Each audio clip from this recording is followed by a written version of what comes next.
Hey, this is Robert with a automotive quick tip. Like, share, subscribe, comment. Thanks for watching.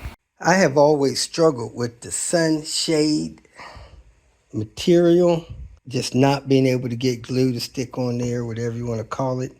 And what I learned is the material does not have foam backing. And the glue that they use sticks to the plastic board, and it's almost like a wax on the plastic board. So we scraped that off with a razor, then cleaned the board off with acetone, and then we was able to spray the contact glue on there. And we got this side as well. The edge is on both sides, the funny edges. And it seems like it's on here real good.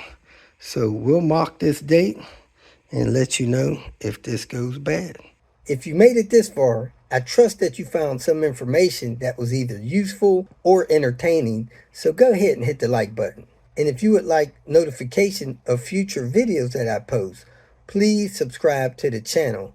I appreciate your support. You can follow me on other social media apps by looking for @RobertDIY. Some form of that should bring up the other channels that I have on places like Twitter, Facebook, Instagram, and so forth. If for some reason you need some more personal help, go to my website at robertdiy.com and use the phone number that I have posted there to send me a text message, or you can email me. If you have questions or comments, please make a comment below. And if you'd like to make some kind of financial contribution to what I got going on here, go to my channel and hit the more link at the end of the introduction statement, and it'll show you different ways that you can support me financially. Again, thanks for watching. I hope you have a great day.